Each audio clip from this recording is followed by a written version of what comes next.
Guess what I got? Here's looking at you, kid. Look at this. It's Humphrey Bogart. My friends, Anthony and Michelle, sent me this. Isn't that precious? Here's looking at you, kid.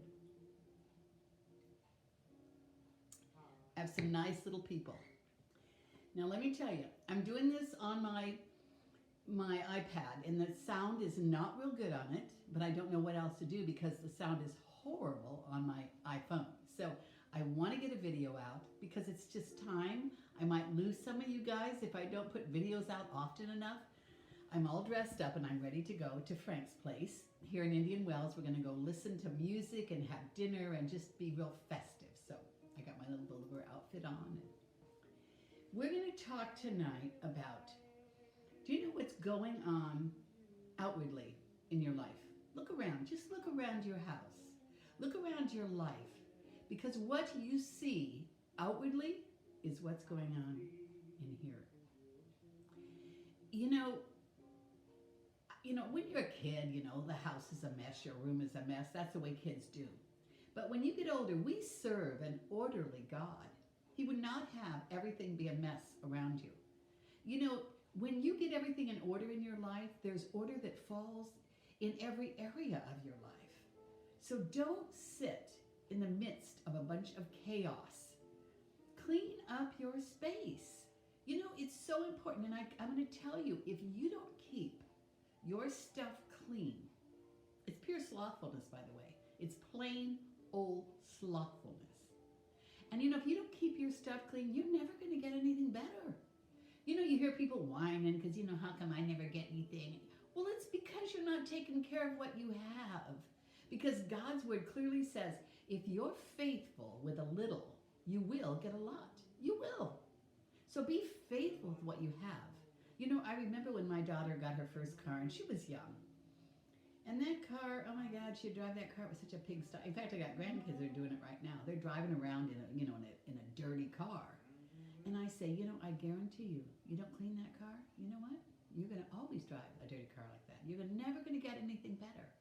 I had a little Mercedes. You know how you guys love my stories. I'm going to tell you a story today. Oh, you guys loved my Christmas story. Oh my gosh. I got so many views. I'm just blown away by that. So I'm going to tell you another story. It's not a Christian story, but in a way it is. When my children's father left, I didn't have hardly any income. And, he's not that way today. I never want to say anything bad about him today. He and I are great friends. This was 40 years ago. But I'm still going to tell you the story because it's the way it was. When he left, he ran off with another woman. I had a leased car. And he left in October. And the lease was up in February. And I had no means to get another car. I had no money. I didn't know what I was going to do. I had a little dress shop that was working in the red. I didn't make any money. It was awful. And I didn't know what I was going to do. And I didn't know the Lord like I know him today.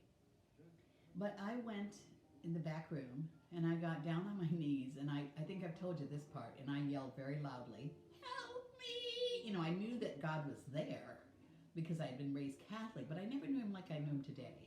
I never knew the promises of God. I never knew that faith could bring about all the things it can. I didn't know all that. I just knew that he was there. And I called out to him. And God meets you right where you are.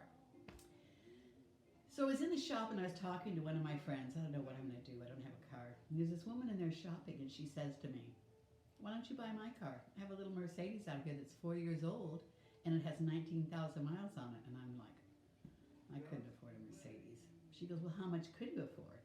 And I go, "Oh, I don't know, maybe a couple hundred a month." And I'm saying that in faith because there was no way I even had a couple hundred. And you have to remember, this was 40 years ago. And she says, "Well, could you put anything down?"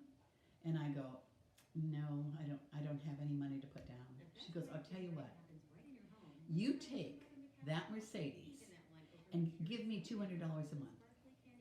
Now, to this day, I wonder if it was an angel that walked in there and answered God's prayer that I prayed, "Help me." But at any rate, I take that car, and she comes in every month to get her $200, and she buys something and gives me the money right back. And so, the point I was making here, and that was a blessing of God. That's how God operates. That had his thumbprint all over it. But what I was getting at is that little Mercedes. I wash that little sucker every day. Let me tell you, I was out there washing it and drying it, keeping it clean. And I mean, I was so poor, but I'm driving a Mercedes. I'm going, whoa, I got a Mercedes. And I'm going to tell you, I kept that car for 13 years. And when I traded it in, I got the same price for it that I'd paid her for it. 13 years later, I kept that car immaculate. When I drove in to trade that car in, I traded it on a Cadillac. The guy said, one of the sales reps there said, if she's going to trade that car in, I want it. I mean, it was in prime shape. And I only tell you that to tell you. And then, of course, after that, I got that one Cadillac, and then I drove Mercedes for the next 25 years. Now I have another Cadillac, but I'm thinking seriously of getting another Mercedes. There was something about getting that car. I would have never thought I could do it. I did it. And you know what, guys? Trust me. Take care of what you have. Believe God with all your heart. This stuff is real. It's really, really real. Bet you didn't know I believed that, did you? It's really the truth. I tried it. I have testimony after testimony of things that God has done to prove it. If your house is a mess, you get your butt up and get that place cleaned up. And go wash your car. I mean, everybody says I'm OCD, and you know what? I wouldn't want to be any other way. My house is immaculate. You walk in here anytime, it's always clean. My dishes are done. I get up out of my bed and make it the minute I get out of it. I've taken care of my stuff, and consequently, I was faithful with a little, and God has given me a lot. I have a beautiful home.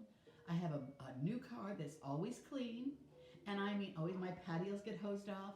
I look over at my neighbor's house, and her patio is filthy. I go, what is wrong with you? Hose off this patio.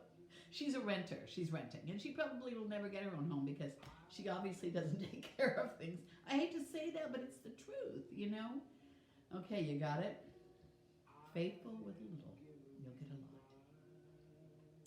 And until next time, this is Velma Hagar bidding you a blessed day and telling you to clean that stuff up around you so you get your mind straightened out.